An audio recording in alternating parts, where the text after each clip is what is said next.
fans shut out at you the most? Piper, no! I was at the Escuela Taqueria. I heard, Piper, no, Piper, you know. And then I rolled down the window and said, Tsunami!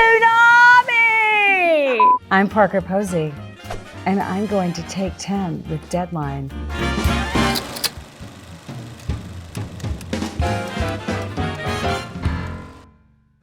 Well, that was stressful. What was that? That was a convention for con men and tax cheats. I'm sure y'all cheat on your taxes, Mom. Well, not so badly that we have to leave the country. How do you feel about how things went down in the finale?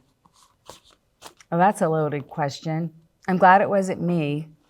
Yeah, I don't know if Deadline has heard this yet, but I haven't watched the show. I've been busy doing press for 7 months. I could tell you how I felt reading it. I got so carried away with the story that I didn't remember who got shot and who died, because I loved Rick and Chelsea. And then when I met them, it was even bigger and better. They were just so well cast. Is there anything fun from Victoria that ended up on the cutting room floor? Again, I didn't see it. If Victoria left a review of the White Lotus Resort, what would it say? Pam, thank you so much. I loved it here, but I can't wait to get back home. What is your personal favorite Victoria Ratliff-ism ever? I think lorazepam. I mean, that is just such a great word. I don't even have my lorazepam. I'm gonna have to drink myself to sleep. And I had no idea how many people actually use it, and it helps them relax and go to sleep. You know what was fun? Is that Chris Guest and I would laugh and say no to each other on set of Waiting for Guffman or Best in Show.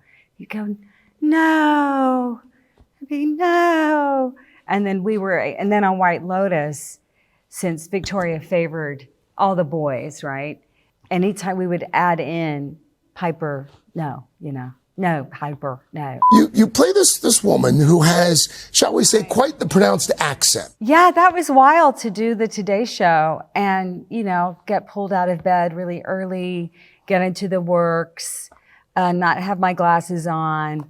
Craig is like, yeah, look at what they're saying about you on social media. And I'm like, I don't have my glasses I can't see. The voice that Parker Posey's doing in White Lotus belongs in the Louvre. They want to hang the accent. Come on. And he said, they really love your accent. Can you talk to us about it? And then I said those 3 words and people went to town. Tsunami. Buddhism. No. I was at the Escuela Taqueria, and I left, and I heard, Piper, no, Piper, And I said, let's peel out. And then I rolled down the window and said, Tsunami! They were like, yeah. So that was fun. What would have been your alternate ending? I've been pitching those for a while now. Victoria Ratliff in the water on a boat in a lorazepam commercial. I'm pitching it now. Who would win in a one-liner off, Victoria Ratliff or Tanya McQuad? A one-liner. They're both winners. I think that's obvious. What do fans shut out at you the most? Piper, no! Did you base Victoria Ratliff on anyone you knew growing up in the South? She is a mix. Characters and accents that I heard growing up. And then I kind of said the lines in my head of that kind of cadence. I practiced a lot, so it was technical, and then I had fun with it. I'm from the South, and it's full of characters. The dialects alone and the way people talk is so charming and funny. I'm working on another character that I met last week at the hospital at my mom's. Long gray hair, her name is Jennifer. The pleasure of women in the South and their kids filming their parents in the backyard was like the best thing I could think of. I felt like I was honoring them and my family. You know, my dad was a very funny man, but both my parents are funny people, and my extended family too, and dramatic and funny. But my dad, when he passed, he'd go, "Parker, you are so funny." And so I loved that this came about after my dad's passing, because I got to carry him in this performance. How much did you help your on-screen husband, Jason Isaacs, with the North Carolina accent? I didn't. He is an English actor. He's got a great ear. You know, the English love their dialects. The English and the South have a similar cadence. Do you find that?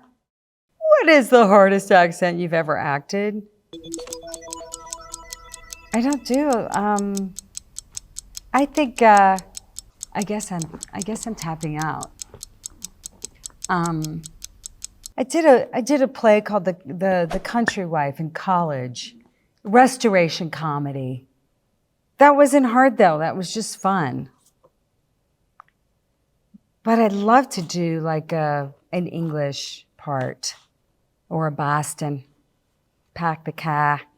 What's the most outrageous or absurd direction you've ever received in your career? I really like it when directors say, "Just have fun with it." As if you're not already having fun.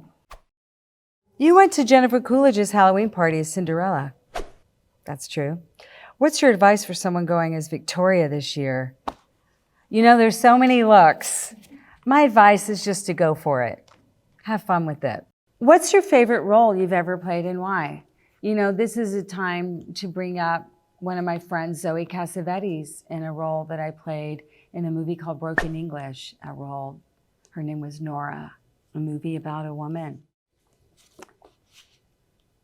Which role in your career deserves a sequel or a reboot? It's great you ask, because it's in the works right now. No, you're reminding me I need to call my agent, because I heard about it, but I don't know what's going on with it. A sequel to Josie and the Pussycats. I've been trying to pitch my idea for Stab. The Scream movies have the movie within the movie called Stab, that of course I would be alive in. I would be able to be in it. Who was your bestie on the White Lotus set? I'd have to say my butler, Pam, Miss Morgana in New Zealand, and Shalini and Natasha. We were a little group. Both Natasha and I traveled with our dog pillows, and at the Anantara in Phuket, one of the housekeepers would fold the towels like a little white dog, and had these little eyes, and then like a little orchid at the paws. And then she moved my dog pillow next to the towel dog one night, and I just burst into tears. I just thought it was the sweetest thing. The level of care, the attention to detail, it was so cool. The women were amazing. One of my favorite memories is Mike landing there, going to my room, seeing like insects in the background, smoke coming out of like a coil, and then Mike White comes out of like the woods. He's like, "Hi." And he's got like this hat on. He's sweating. He's red. He's like appeared out of nowhere. Okay, and now I can say,